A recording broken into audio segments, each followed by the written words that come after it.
నమస్కారం. అల్లుమూల వారి వంటిల్లు అండ్ వ్లాగ్స్కి స్వాగతం. హాయ్ ఫ్రెండ్స్, ఈరోజు మా చామంతి మొక్క చూపిస్తానండి. మా ఇంట్లో ఉన్నటువంటి టెర్రాస్ గార్డెన్లో 3rd ఫ్లోర్లో అండి ఇవన్నీ కూడా. ఈ మొక్కలు మనం నాటుకునేటప్పుడు చక్కగా కొంచెం మట్టి, హాఫ్ కంపోస్టు, కొద్దిగా కోకోపిట్టు లేకపోతే ఇసుక ఉంటే ఇసుక కలుపుకొని వేసుకోవాలండి. ఇక్కడ చూడండి, స్టెప్ బై స్టెప్ కింద మొగ్గలు వచ్చినవి. ఇది డార్క్ కుంకుమ కలర్లో పూస్తాయండి. ఇవి పూసినప్పుడు మళ్ళీ వీడియో పెడతాను. ఇదిగో చూసారా, ఈ కలర్లో వస్తాయన్నమాట. మనం ఈ మొక్క నాటినప్పుడు ఏం చేయాలంటే, మన చుట్టూ ఉన్నటువంటి చిన్న చిన్న పిలకలు వస్తాయి కదండి, అవి తీసి వేరుగా నాటుకోవాలి. ఎందుచేతనంటే మనకి ఈ పూలు పోసిన మొక్క ఉండొచ్చు, లేకపోతే సీజన్ అయిపోయిన తర్వాత చనిపోవచ్చు.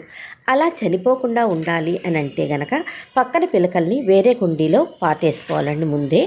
తర్వాత కొంచెం ఎదిగిన తర్వాత మనం పైన ఉన్నటువంటి టిప్స్ అన్నీ కూడా కట్ చేసేయాలండి. అంటే చిగుర్లు కట్ చేసేయాలి. ఎప్పటి వరకు? ఆగస్టు నెలాఖరు వరకు కూడా మనం అలా చిగుర్లు గిల్లేస్తూ ఉండి ఆ తర్వాత వదిలేస్తే ఎక్కువ కొమ్మలు వచ్చి ఎక్కువ మొగ్గలు వస్తాయి. ఇక్కడ చూడండి ఎన్ని మొగ్గలు ఉన్నాయో, కానీ నాకు వీడియో తీయడానికి కూడా కుదరలేదండి. అటువైపుకి వాలిపోయి ఉందన్నమాట మొత్తం అంతా కూడా. చాలా గుట్టలు గుట్టలుగా మొగ్గలు అనేవి వేసినాయి. ఇది కూడా డార్క్ కుంకుమ కలరేనండి. మా గార్డెన్లోకి కొత్తగా చేరిన మొక్క గ్రీన్ చామంతి అండి. ఇది నాకు హిమబిందు గారని మా ఫ్రెండ్ ఇచ్చారు. Thank you so much Himabindu గారు.